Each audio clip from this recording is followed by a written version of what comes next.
I'm Tamara. Talking about domestic violence, and the guest is the executive director of EJarrett House, Miss Jarrett.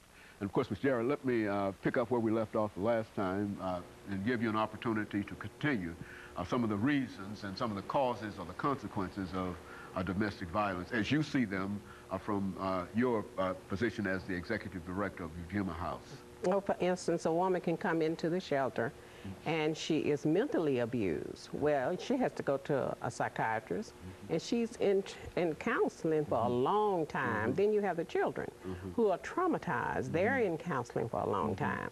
Now, that's not to even excuse the fact that she may have a broken bone, broken leg. All of that has to be attended to, and then they have to be seen after. So the health care cost goes up. It really goes up.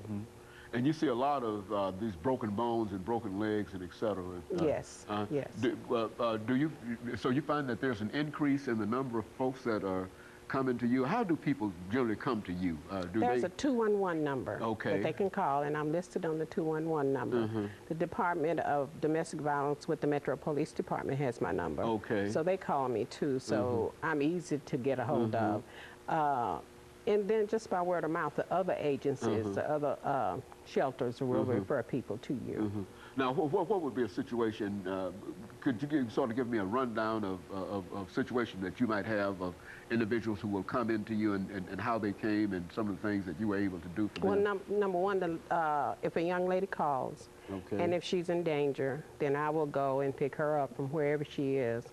And to keep her out of danger and nobody know, I will have her go somewhere that's away from her house. And then, or I'll send a cab to pick her up, to bring her to me. And then we do our processing of her, and then we'll take her to shelter. Now, once they get in shelter, and I do things a little bit different than they do in other shelters, I want to know what the woman wants to do for herself. Very good. Then you need to decide what you want to do for yourself. If it's go to school, if it's get a job, what do you want to do that will make you feel whole? And then that will take care of your children. And once we figure out what that is, then I will help her accomplish that goal. And I will keep her until she accomplishes that goal. Once she accomplishes that goal, then I will help her find a place. And then she can move out. Well, this seems to be a lot of sort of hands-on kind of personal kind of things that should keep you. Well, how many people are you able to counsel at EJarrett House? Do you have a set number? My shelter is very small, very small. In fact, I'm thinking about starting a building campaign because it's only 800 square feet. So it's the smallest shelter in the city. Which means when you say, I'm one family. You're one family? If I have a family with teenagers, that's it. If I have a single woman, I can take another single woman with 2 kids. That's it. And that's the extent of well, you do believe that since you've been involved in what you're doing, that there's a tremendous need for more space. Yes, I turn down 5 to 6 people every day. Every day. And these are people in a real sense who are not being served unless they go to some of these other areas, and they're full. They're full. Yes. So it's a lot of folks. We're always looking for more space. There's a lot of folks in Nashville.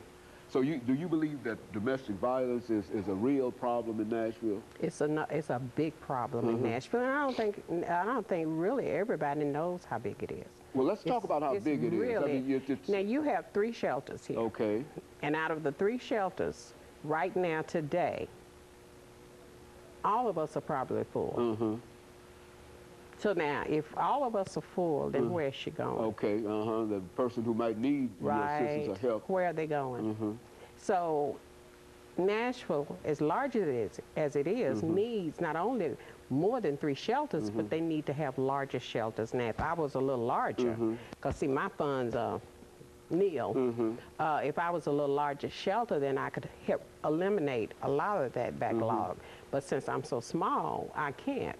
The other ones are a little bit larger than mine. The Y has the largest, but all of us are full. And all of you, in a real sense, in comparison to the need, all of you are very, very small. Right. In a real sense. Right. Absolutely. Do you think that there's a consciousness in reference to the leadership in Nashville that will not allow for the development of for the funding of these kinds of organizations or these shelters, or what?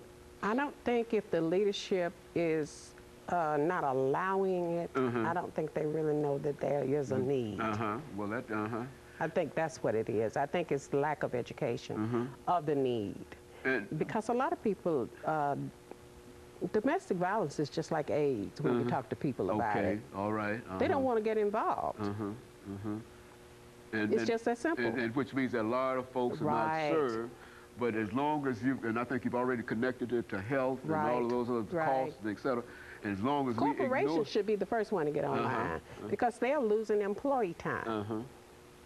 They have to stay at home with their children. They have to stay at home because they had to go to the hospital. Corporations suffer a lot with domestic violence, whether they admit it or not, but they do. They lose a lot of money that way. Well, is there any way that the organizations that do concern themselves with domestic violence can come together or have come together to try to look at the overall picture? Because if you're dealing with one family, and somebody else might be dealing with more, well, they probably not dealing with more than 5 or 6 families at a time, which means that we only have facilities maybe for 30 families. And that might be stretching it in a real sense. Well, no, I think the Y is a little bit larger than that. I think they can house about 70 people. About 70 they're people. The largest, yes. 70 people, but then of course when you break those people down into families, you really got a very, well.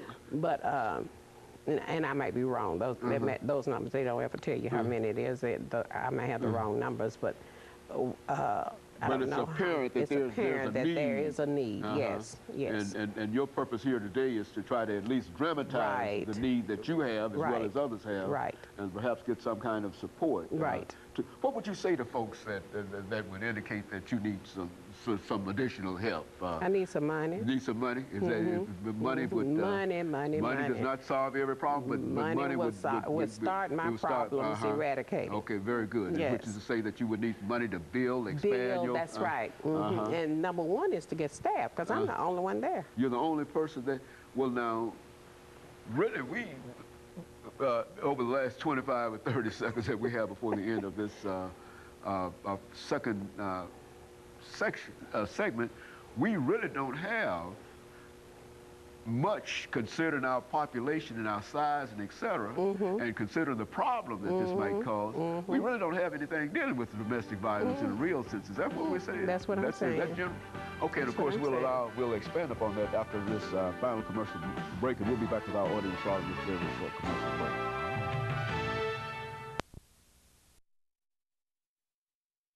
And they need good role